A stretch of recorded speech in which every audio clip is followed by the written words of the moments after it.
विक्रम बेताल की कहानी। अपराधी कौन। पेड़ पर उल्टे लटके बेताल को एक बार फिर अपन कंधे पर उठाकर राजा विक्रमादित्य ने शमशान की ओर चलना शुरू किया तो बेताल ने एक नई कहानी शुरू कर दी। बेताल बोला, एक बार की बात है, बनारस में हरिस्वामी नाम का एक ब्राह्मण रहता था। उसकी पत्नी बहुत सुंदर थी और उसका नाम लावण्यवती था। लावण्यवती का रूप इतना सुंदर था कि कोई भी पुरुष उस पर मोहित हो जाता। एक दिन लावण्यवती अपने घर की छत पर सो रही थी। जैसे ही आधी रात हुई, एक गंधर्व कुमार आकाश मार्ग से उड़ता हुआ जा रहा था। उसकी नज़र लावण्यवती पर पड़ी तो वो उसकी ओर आकर्षित हो गया। गंधर्व कुमार लावण्यवती को उठाकर ले गया। हरिस्वामी ने सुबह उठकर देखा तो उसकी पत्नी गायब थी। हरिस्वामी के लिए यह बड़े दुख की बात थी। वह अपनी पत्नी के अपहरण से इतना दुखी हुआ कि उसने आत्महत्या करने की ठान ली। जब लोगों को ये बात पता चली तो उन्होंने हरिस्वामी को समझाया कि उसे तीर्थ यात्रा करनी चाहिए। तीर्थ यात्रा से सारे पाप कट जाएंगे और तुम्हारी पत्नी तुम्हें वापस मिल जाएगी। हरिस्वामी के पास और कोई विकल्प न था, इसलिए वो तीर्थ यात्रा के लिए घर से निकल पड़ा। हरिस्वामी जब एक गांव से गुजर रहा था तो उसे भूख लगी। वह एक ब्राह्मण के घर पहुंचा। ब्राह्मण की पत्नी ने हरिस्वामी को खीर खाने को दी।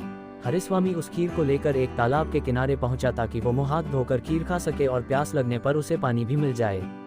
खीर का कटोरा एक पेड़ के नीचे रखकर हरिस्वामी हाथ पैर धोने लगा। तभी उस पेड़ पर एक बाज आकर बैठ गया।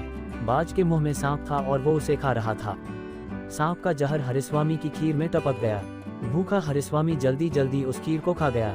उसे ये पता ही नहीं चला कि खीर में जहर है। जहर हरिस्वामी के शरीर में फैल गया और वो तड़पने लगा। हरिस्वामी दौड़कर ब्राह्मण की पत्नी के पास आकर कहने लगा कि तूने मुझे जहर क्यों दिया, और इतना कहकर वो मर गया। ब्राह्मण ने जब ये देखा तो उसने अपनी पत्नी की एक बात भी नहीं सुनी और उस पर ब्राह्मण हत्या का दोष लगाकर अपने घर से निकाल दिया।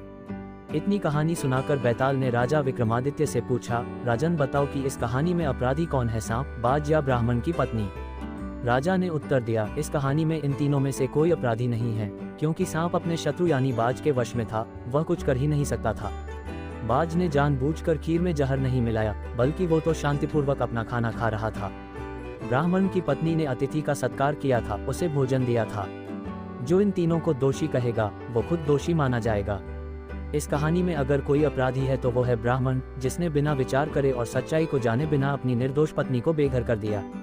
बेताल बोला, राजन आपने इस बार भी बिल्कुल सही जवाब दिया है। इतना कहकर बेताल फिर से उड़कर पेड़ पर जा लटका। राजा विक्रमादित्य उसे पकड़ने के लिए उसके पीछे भागे। कहानी से सीख, हमें बिना जांच पड़ताल किए कोई भी बड़ा निर्णय नहीं लेना चाहिए।